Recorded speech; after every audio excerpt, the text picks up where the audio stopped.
जय श्री राम प्रेमी भक्तों, प्यारे भक्तों, 24 मिनट इस संगीत को सुनो। सारी शक्तियाँ अपने आप आपके पास आ जाएंगी।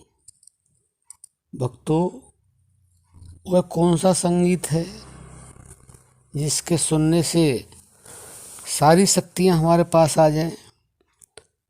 बड़ा आश्चर्य का प्रश्न है और केवल 24 मिनट सुनना है।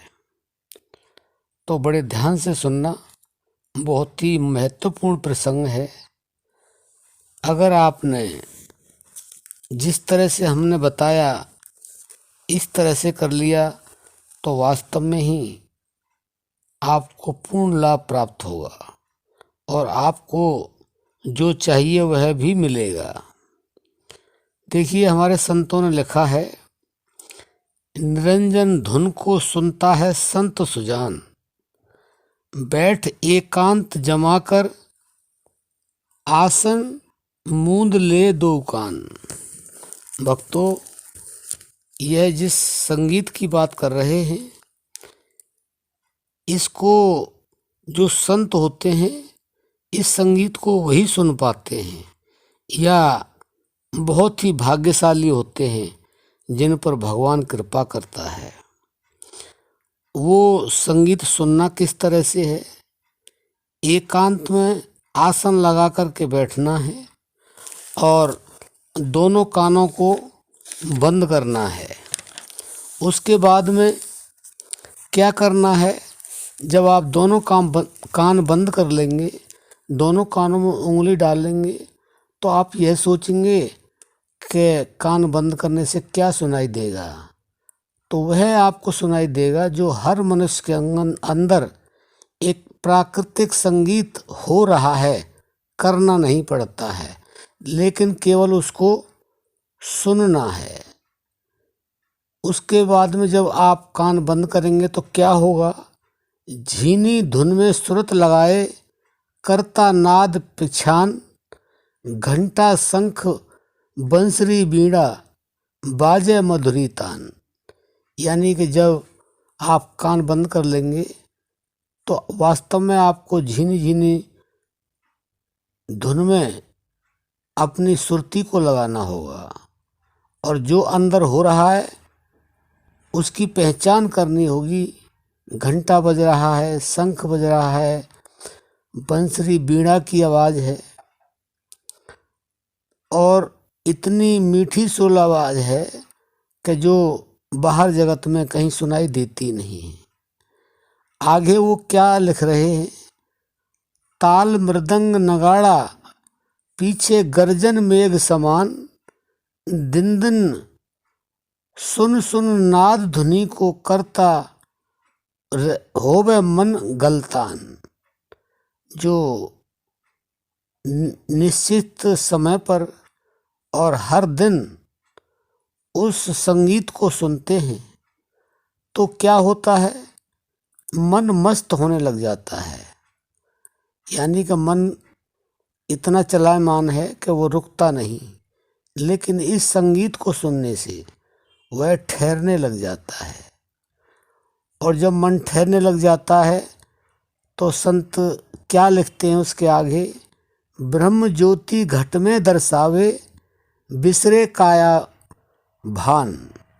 यानी कि जब मन उस संगीत से जुड़ जाता है तो जो ब्रह्म ज्योति है हमारे घट के अंदर, उसका दर्शन होता है और काया का भान ही नहीं रहता है।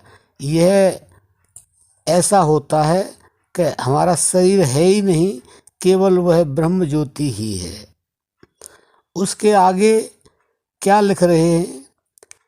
तन मन की दुविधा सब मिटे करे निरंतर ध्यान। यानी कि तन की और मन की जो भी दुविधा है वह सब मिट जाती है, लेकिन किसकी मिटती है? जो निरंतर ध्यान करते हैं।